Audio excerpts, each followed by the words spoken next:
Okay, hi, this is Danielle Karapkin speaking to you from Thornhill, Ontario in Canada for webyeshiva.org.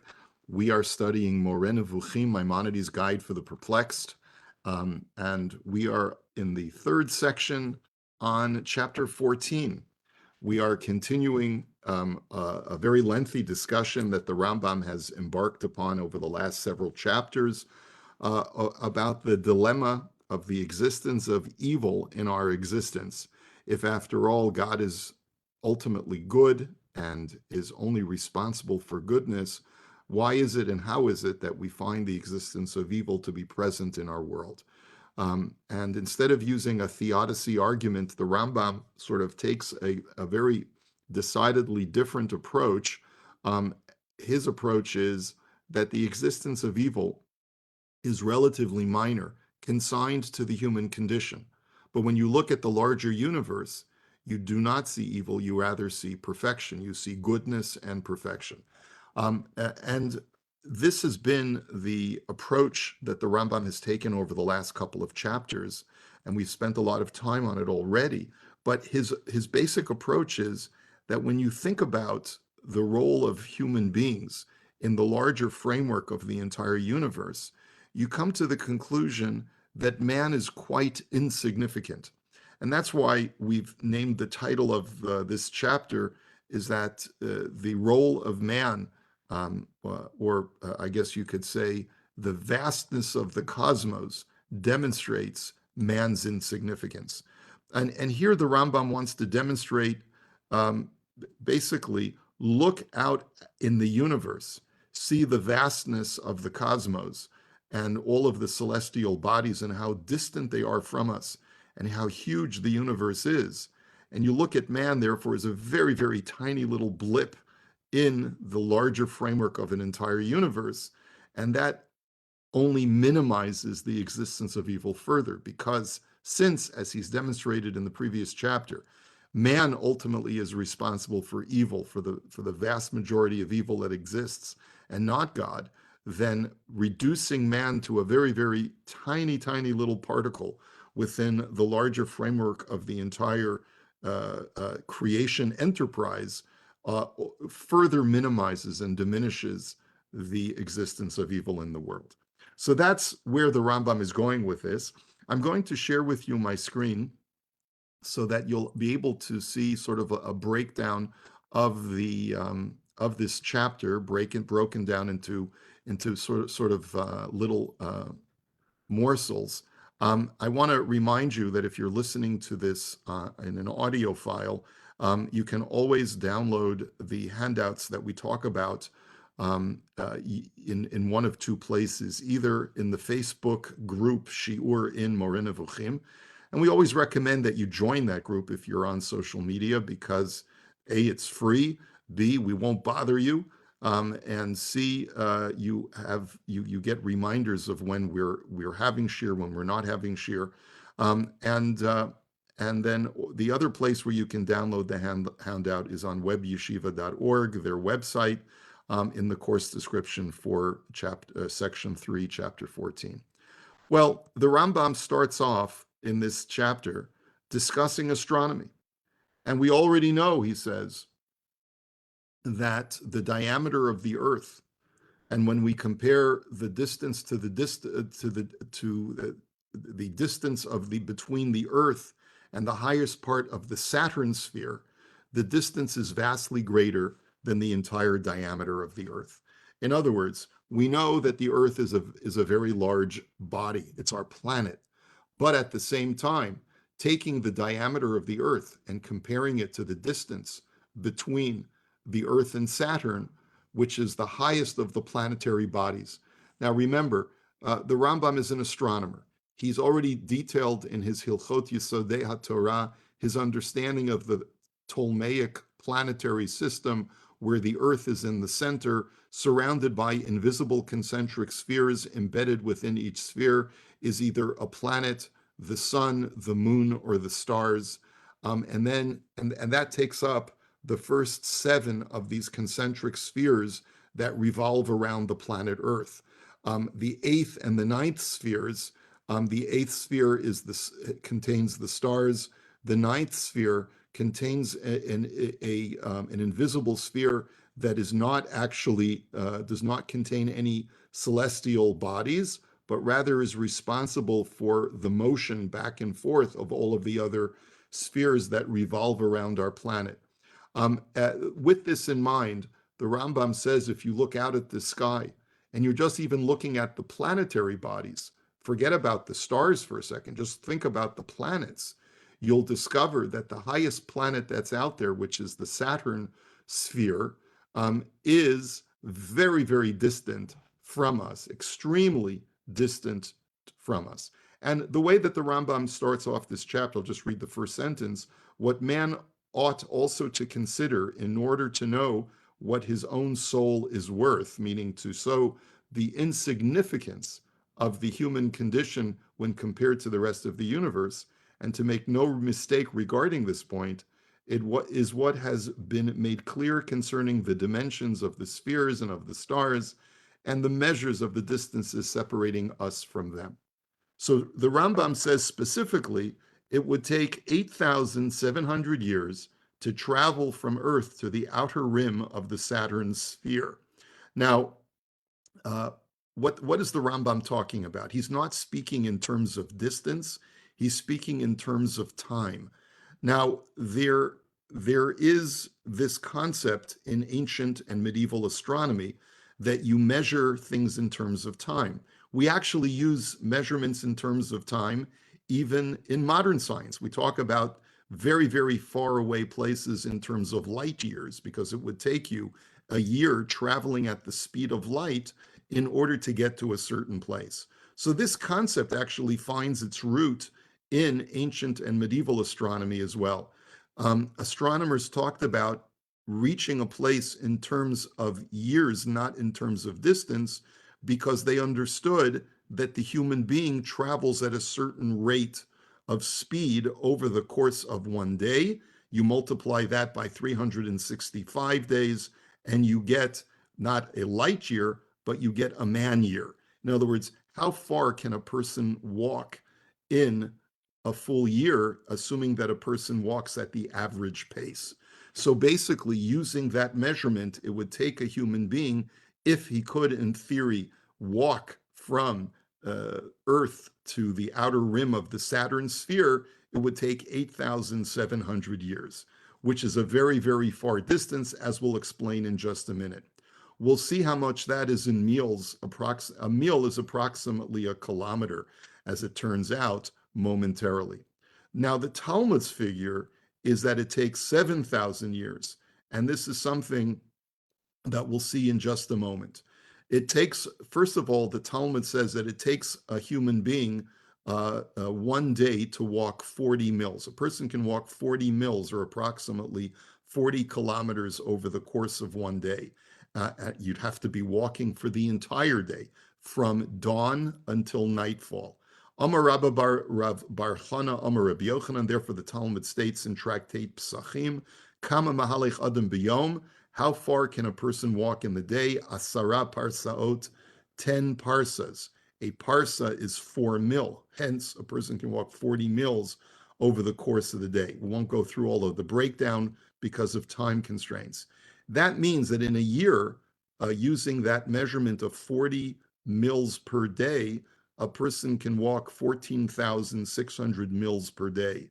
In 500 years, a person could walk 7.3 million mils. Now, obviously, no one lives 500 years, but you'll see how the number is 500 is significant in just a moment.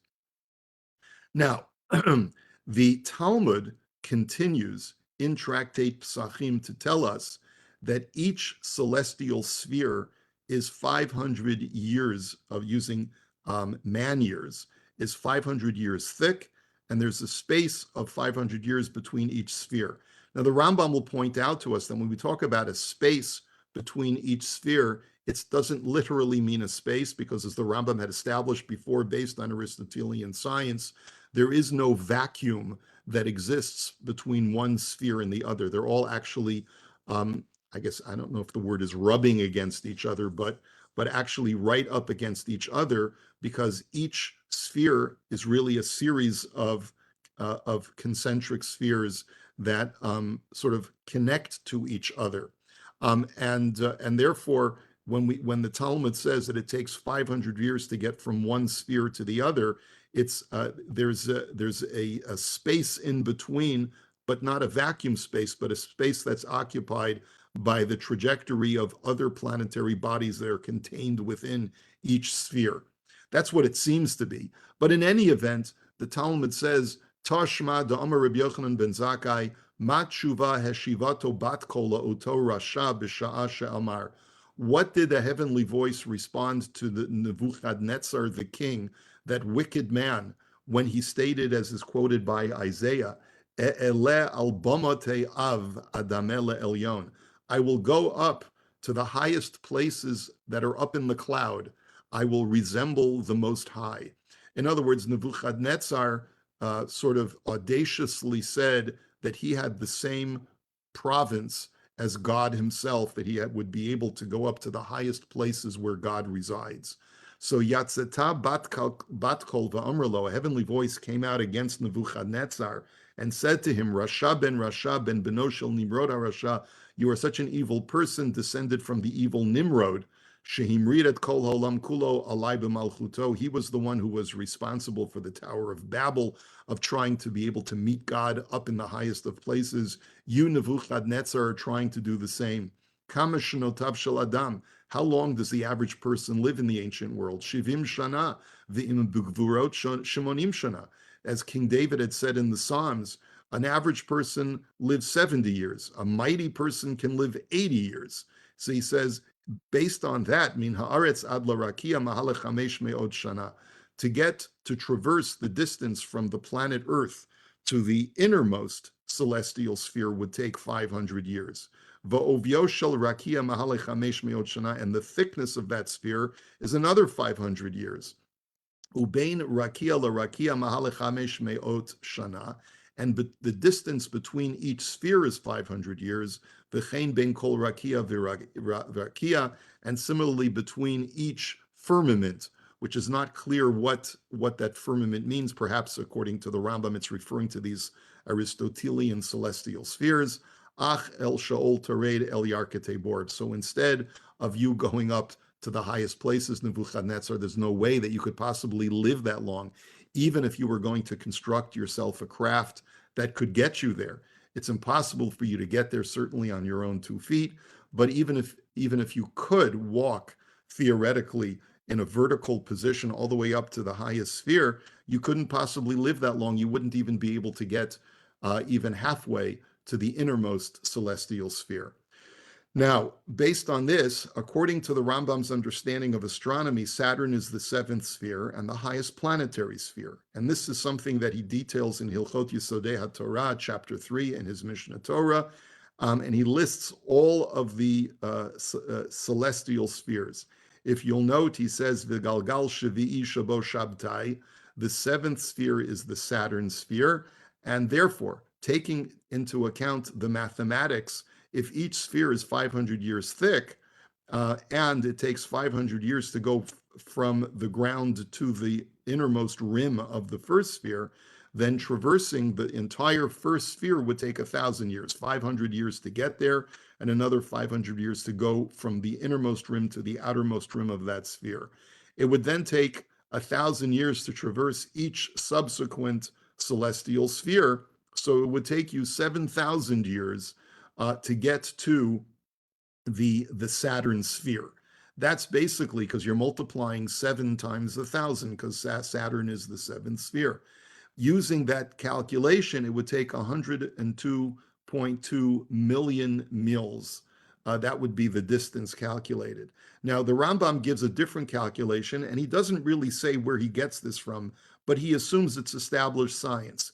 It takes 8,700 man-years to get, according to our knowledge of science, to get from the surface of the Earth to the Saturn rim, which is, and he doesn't explain the discrepancy. Later on in the chapter he does, but that would be 127 million mils approximately. Now, if you want to know the true distance between the Earth and Saturn, I looked this up on the internet. It's 1.2 billion kilometers at its closest when, I guess the Saturn in its orbit gets the closest to the Earth.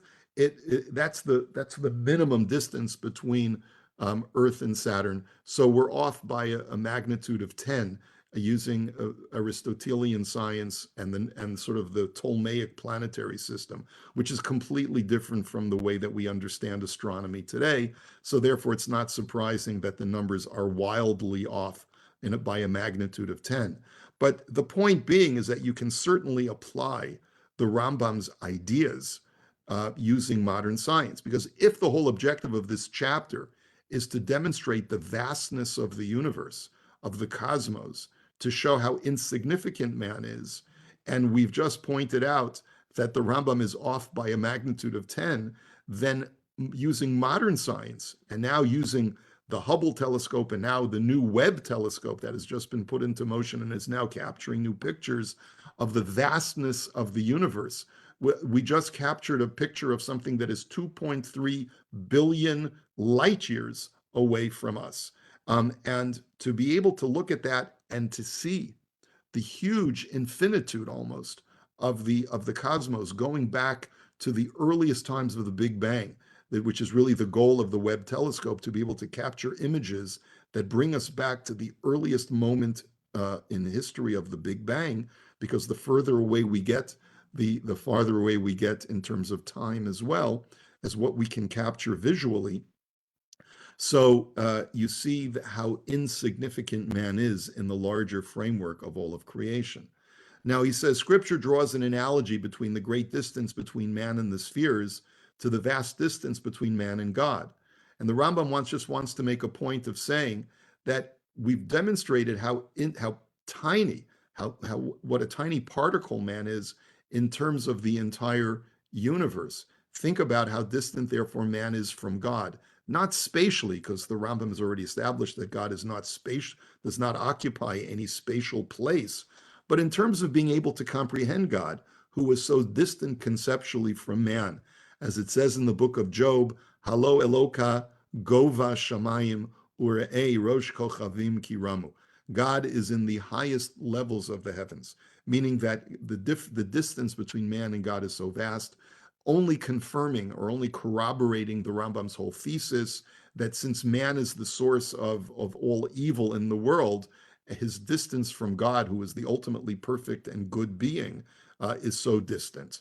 So now, up until now, and this is in the middle of the chapter now, the Rambam says, we've only discussed the planetary spheres. We go beyond the planetary spheres to the eighth sphere, which is the star sphere. That's even thicker and therefore even more distant for man to traverse.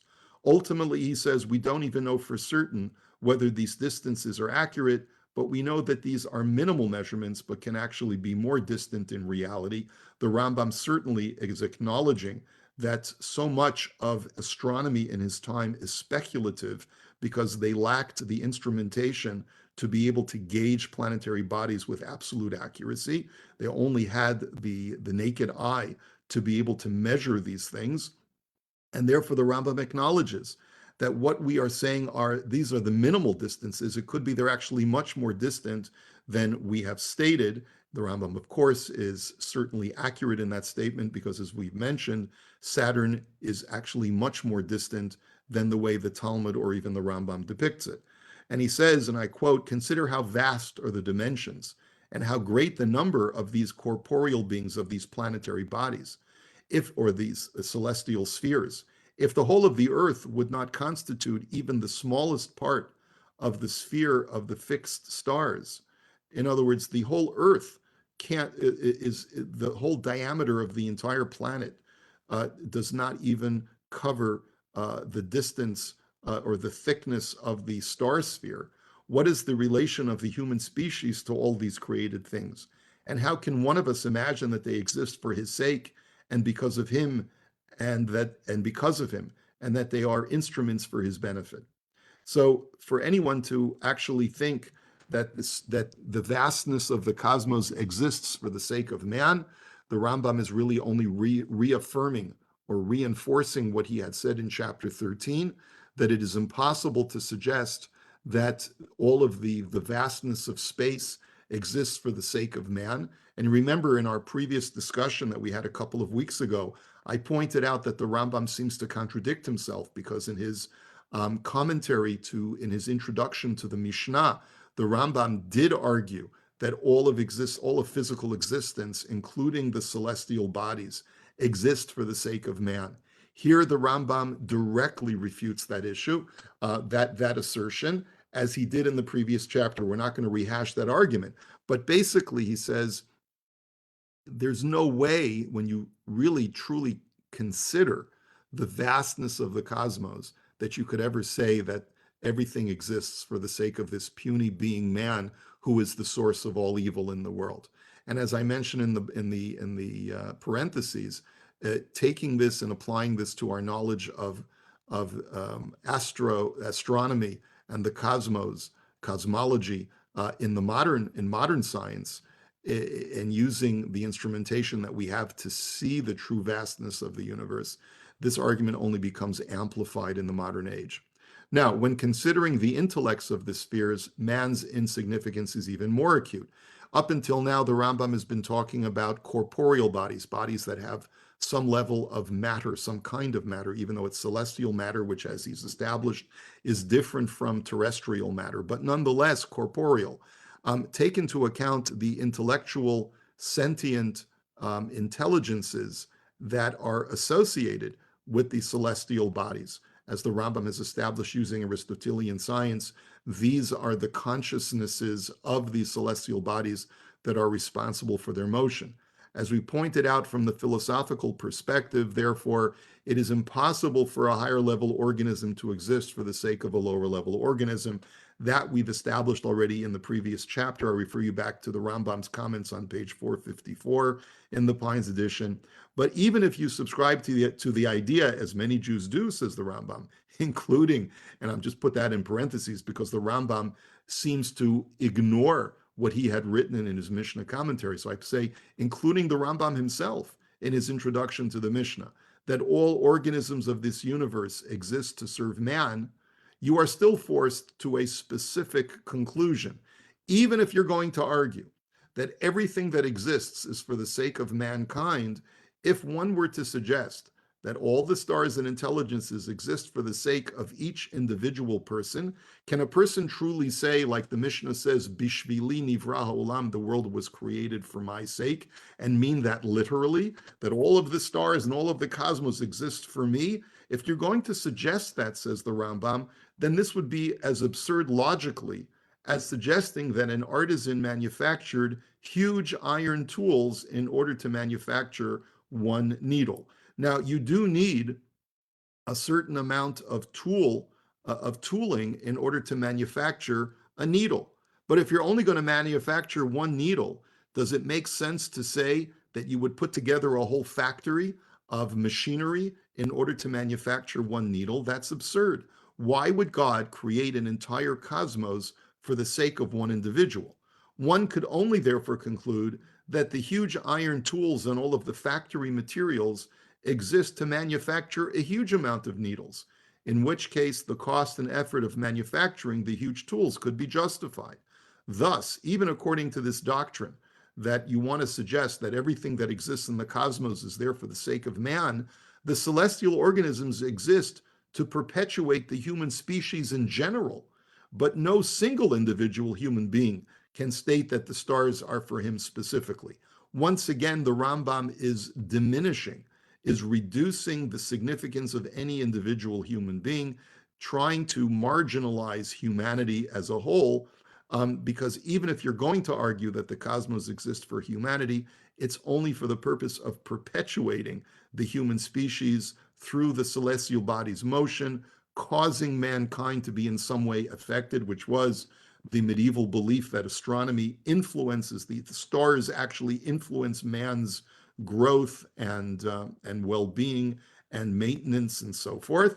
But nonetheless, it's only for the sake of maintaining a perpetuation of mankind, not any individual human being.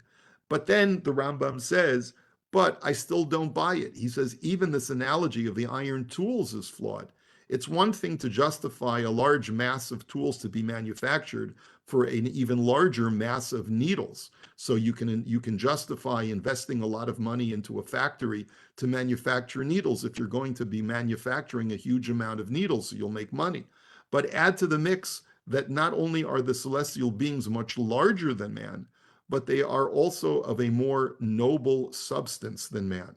And as he's demonstrated philosophically in the last chapter, it would be most disgraceful if what is nobler served as an instrument for the existence of what is most base and vile. So it's one thing to say, from a cost analysis, from a mass analysis, that you could perhaps justify manufacturing a large amount of machinery in order to produce a large amount of product. But that's if it's apples to apples. We're just talking about mass, or we're just talking about cost. But what if the substance of the tool is so noble and so much more superior in its essential makeup of what we would call perhaps either holiness or of a more noble substance than man, which is made up of a more coarse ingredient of matter, then it wouldn't make sense for God to put into motion a very, very lofty substance in order to manufacture a much cruder substance. That makes no sense. Normally, you would say that you have crude substances that help in the refining of noble substances and not the other way around. And it's based on that the Rambam says, even using the iron tool analogy to manufacture needles, it's a flawed argument and simply cannot be applied to the existence of the celestial bodies for the sake of man. Based on the above logical inconsistencies, the Rambam says, very cryptically, I would add, we see another proof to the Torah's account of creation versus the Aristotelian model of eternal existence, which was my main objective in this chapter. Now, this comes out of left field. We don't really see why the Rambam makes this point of saying everything that I've said up until now corroborates this idea that God created the world ex nihilo and refutes the Aristotelian idea that the universe has eternally existed.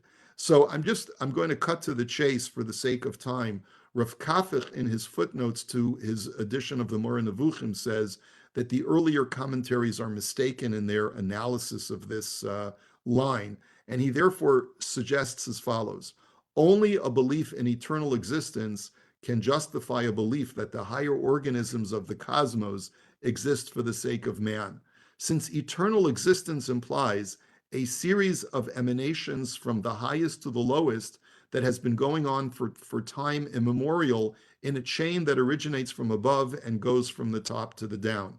It goes from top down, it goes from the highest sources of emanation down to the lowest celestial or lowest terrestrial beings. But a belief in creation must be logical, that a higher organism should not exist for the sake of a lower organism. And basically, the logical argument only works that man is not the ultimate purpose of or objective of creation if you believe that God created each individual component of existence for its own sake. If you believe that we are just part of a series of emanations that is happening automatically, then perhaps you could justify this idea that everything else that exists in this chain of emanation is there for the sake of the final emanation in our terrestrial world of everything that exists on our planet. But if you're going to believe that everything exists for its own sake independently, then it's necessary to conclude that the stars do not exist for the sake of man. Now, the Rambam then says, that was my first objective, which was to only bolster and corroborate the theory of creation, or the Torah's assertion that the world was created by God willfully with purpose. My second objective in this chapter, says the Rambam, is to defend the sages' depiction of the cosmos, despite the slight inconsistency between their measurement of 7,000 years from the Earth to Saturn and our present-day calculation of 8,700 years from the Earth to Saturn. Now, I would suggest to you, my friends, those of you who are listening, this is the most important part of the chapter, because what the Rambam is about to tell us has huge repercussions in how we view the Torah versus science dialectic, or this tension that exists between Torah and science. What do you do when you find a discrepancy between what the sages say and between what modern science tells us? Now, this has been the backdrop. This has been sort of the latent, implicit background of everything that the Rambam has written in Moreh Nevukhim, because the Rambam is an Aristotelian, believes that almost everything that Aristotle says is accurate in his depiction of the universe. And what do we do when we encounter conflict between what modern science says and what the Torah says? Specifically here, what the sages in their Torah Shebaal Peh, the oral tradition, say about scientific reality. There will be times when we'll have to conclude that the sages were not speaking literally, but rather metaphorically. We might also have to conclude that that science could be, let's say, not completely accurate in our day, as the Rambam did say when discussing cosmology. Aristotle's depiction of the cosmological model may be somewhat, may have some flaws in it, because no one's been able to actually go up and measure what's going on in the cosmos. He did mention that also earlier in the Moreh Nevukhim in section 2 of the guide. But there is one basic approach that the Rambam takes at the last paragraph of this chapter, which is extremely important for us to get our heads around if we're going to understand the Rambam's worldview. And that is, one might have originally studied the passage of Talmud and thought that the sages were exaggerating. But in reality, based on our modern measurements, we've actually come to support that the distances that the rabbis talk about are not at all exaggerated. The more we learn in science, the more we see how consistent the sages often were with science.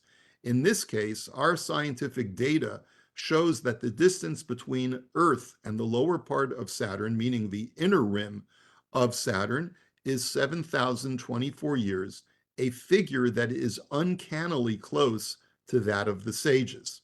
Now, why did I say 8,700 years when it's really 7,024? So this too is not a discrepancy, because the sages were discussing the distance from Earth to the bottom edge, the inner edge of the Saturn sphere, whereas I was discussing going all the way up to the edge of the 8th star sphere, traversing the entire sphere of Saturn. And therefore, it's almost like another 1,000 years of travel, another 1,000 man years of travel. So that's where I get to the number 8,700. Now, I want to remind you, we don't know specifically where the Rambam gets this number 8,700. We can only surmise that it is based upon the modern science of his time, using the astronomy books that are at his disposal. But the bottom line is, what the Rambam is trying to do is basically say that if you ever read something that you in the Talmud that seems to be incorrect scientifically, look at it more carefully, and you may discover that the sages have not erred at all, but it is rather your reading of that passage and your understanding of science that may be somewhat off, maybe somewhat inaccurate. Now, regarding the sages' knowledge of astronomy and science in general, the final paragraph of this chapter presents the Rambam's view on scientific errors found in Chazal, and therefore it is important for us to read it inside. Let's take a look on page 459, this last paragraph. It's so important to read this inside. He says, despite everything that I've said, there will be times when we may find, in the words of the sages, that they've actually made an error. He says, do not ask of me to show that everything they have said concerning astronomical matters conforms to the way things really are. For at that time, mathematics were imperfect. In the times of our sages, who lived 1,000 years before me, says the Rambam, they did not have a perfect knowledge of mathematics as we do today. They did not speak about this as transmitters of dicta of the prophets, but rather because in those times they were men of knowledge in these fields, or because they had heard these dicta from the men of knowledge who lived in those times. In other words, when the rabbis depict astronomical models, or scientific models, or medical models, they are not suggesting that this information came to them from the Nevi'im, from the prophets. All they're doing is relaying the scientific data that was available to them in their time. Now, this is huge what the Rambam is saying over here. Some might even accuse the Rambam of heresy for this statement. He is suggesting that the sages were limited to the scientific knowledge of their time and that they did not possess a greater knowledge of science than what was available to their era. And therefore, if you ever find the rabbis making a mistake in scientific knowledge based on our more modern and current knowledge of technology and science, you should not take them to task. This is not a stain on our Torah Mesorah, on our transmission of truths that came from the Torah, because that was not part of the transmission that the rabbis received. They are simply reflecting upon what was known at that time from the realm of science, either because the sages themselves were scientists. As we know, people like Shmuel in the Talmud are known as great astronomers, or because they had received this knowledge from great scientists of their times. Okay, because of this, I will not say with regard to dicta of theirs, which as we find corresponds to the truth, that they are incorrect or have been said fortuitously. But he says, despite that, even though the rabbis may have not had as much accuracy in their knowledge as we have today because they had greater limitations in scientific knowledge 1,000 years ago, that's not alone a basis for saying that whenever we find them saying something that seems inaccurate, we can just dismiss it. No, not at all. I will still try and find reconciliation between modern science and what the sages say. It is only when I'm pushed up against a brick wall and I have no other choice that I will resign myself to the possibility that the rabbis were basing themselves on flawed science based on the limitations of their era. He says, whenever it's possible to reconcile our sages with science, we should strive to do so. In this sense, even this is sort of implicit, he said, I am unlike Aristotle, the Rambam is saying, who tended to knock his predecessor's knowledge. Just one example of this is what the Rambam writes in Metaphysics, Book 1. He's talking about how Greek philosophers who preceded him were not perfect in their understanding. These thinkers, as we say, evidently grasped, and to this extent, two of the causes which we distinguished or which we identified in our work on nature, the matter and the source of the movement. They only identified these things vaguely and with no clearness, but as untrained men behave in fights. You see two people getting into a boxing match, but they're not professional boxers. So once in a while, a guy may connect with the other with his opponent and get in a lucky punch, but they do not fight on scientific principles. So too, these thinkers do not seem to know what they say, for it is evident that as a rule, they make no use of their causes except to a small extent.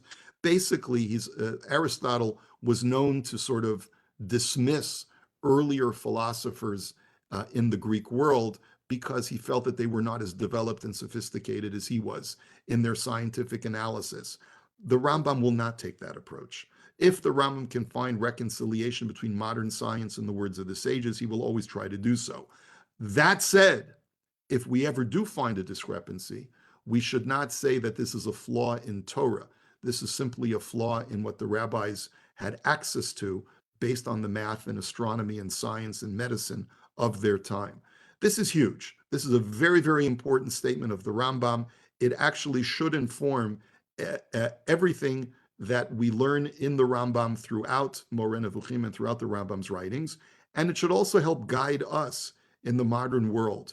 Whenever someone tries to be dismissive of the words of the sages, to say how provincial these rabbis' thinking was because of their depiction of cosmology, of cosmogony, of nature, of medicine, of the elements, and so forth, this is not a knock against Judaism or Jewish knowledge or of the Torah. The rabbis were limited to scientific knowledge of their times. Is it possible that they had sometimes sparks or glimpses of flashes of prophetic knowledge that was not known to scientists of their time? Certainly. But at the same time, the rabbis viewed everything that was transmitted to them and tried to reconcile it with the science of their time, just as the Rambam does. And sometimes it works out well, sometimes it doesn't, because just as the Rambam was looking back at the sages and noting that sometimes their scientific knowledge was limited, we look back at the Rambam, noting as well that his whole portrayal of the cosmos using a Ptolemaic planetary model, it seems provincial to us, seems quite primitive to us today, but it is only because the Rambam was limited to the science of his time. But if the Rambam were alive today, he would have had a completely different depiction, but he still would have sought to reconcile modern science with the Torah of the sages and the Torah itself. Much more to say on this subject, but we'll hold it here for today, and we'll hopefully see you next time. Take care, everybody. Is there anything that anyone wanted to say before we conclude our chapter for today? If not, let me wish you a good week, and we will, Be'ezrat Hashem, continue next week. Take care now.